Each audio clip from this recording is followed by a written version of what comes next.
Good morning, welcome to LN International News. Today we have a very interesting country to discuss in our news segment. Yes, Natalia, we have Tunisia as our point of interest, a beautiful country with interesting issues that deserve to be analyzed.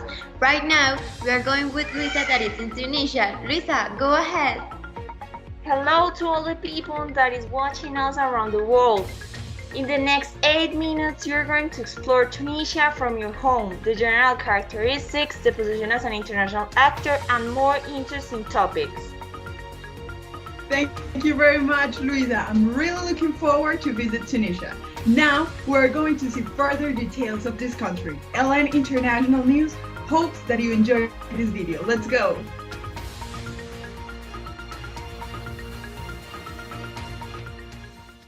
So first, we're going to see some general characteristics of Tunisia. The country is located in the Middle East, in North Africa, and most specific in Maghreb.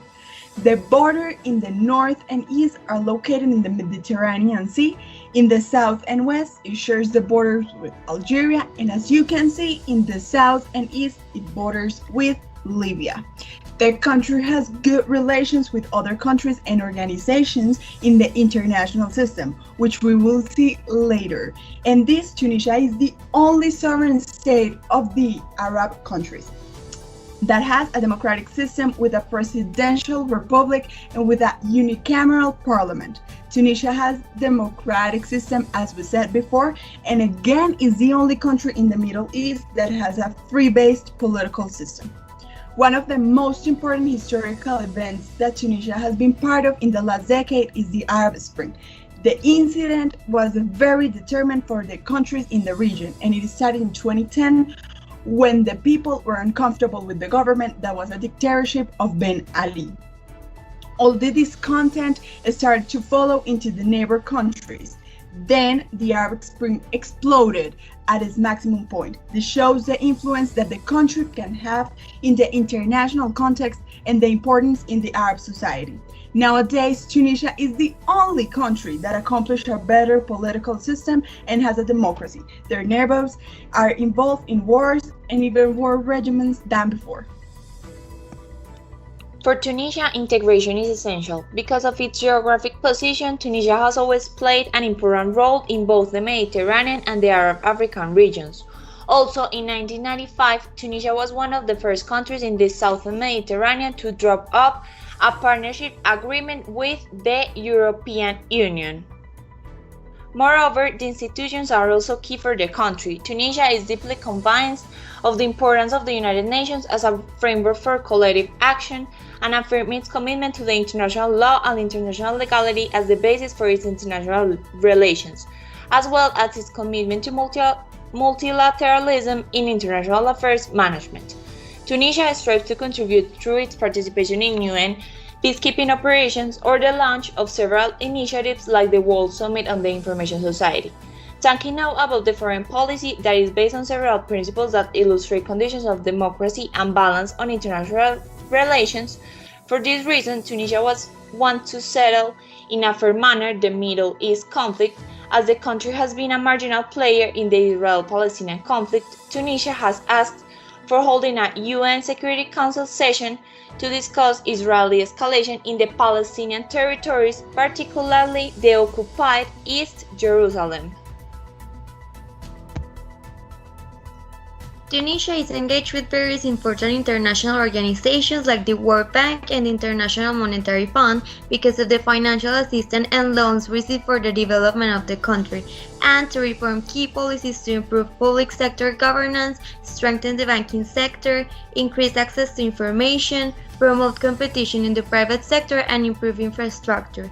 Recently, the IMF also helped Tunisia with aid packages due to the crisis created by COVID-19. In addition, the country works hand in hand with the United Nations in favor of peace and security through multilateralism and to adopt policies to effectively use resources for the development of Tunisia.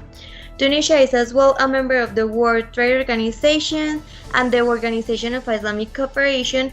This last one works with various actors to address issues of concern for Muslims worldwide and receives security assistance from the NATO, which which the country has a cooperation program focused on counterterrorism and border security.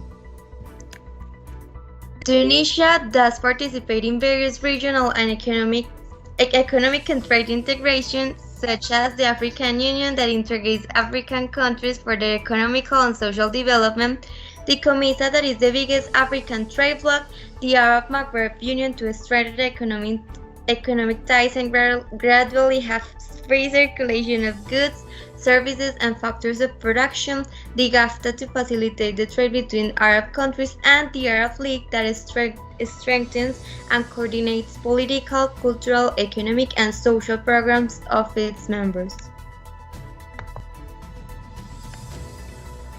Tunisia's economy has been steadily growing and has emerged in the international market mostly through its regional cooperation and international partnerships, and by diversifying its industry, which resides first in agriculture, garment, textile, iron and steel, and recently by actively developing oil fields, increasing its production and exportation of phosphates.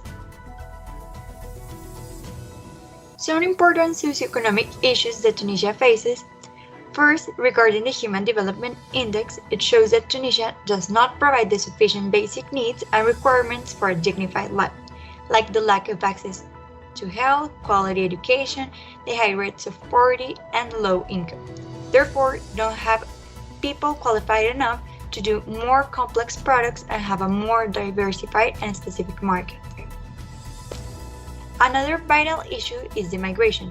The instability the big waves of migration has brought since the Libyan crisis due to the fact that some of these migrants are subject to be exploited by traffickers in sectors like agriculture and textiles, as well as sex trafficking, which consequently, and since Tunisia already had a fair rate of unemployment, has increased the disparity at a regional level between inner and coastal areas in terms of growth and work opportunities.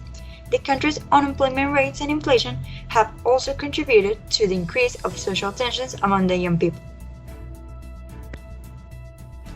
Recently, the amount of immigrants and their poorly sanitary and residence conditions have made easier the spread of COVID-19, which affects all the people and the recovery of the country. Following the revolution, Tunisia's military has been focused primarily on a combination of counterterrorism and counterinsurgency efforts, driven by internal and external factors, like Libya's political vacuum, the proliferation of militant groups on Tunisia's borders, and jihadist terrorism threat that arises as much from its own national territory as from neighboring Libya. That is why the military plays a role in protecting the border with Algeria and Libya. However, the most serious security risk the Libyan conflict poses to Tunisia is not the refugees, but a shutdown of trade across the border. Cross-border trade, both licit and illicit, is the primary economic activity. Intermittent border closures and increased security deployments render this trade impossible to continue at the same levels.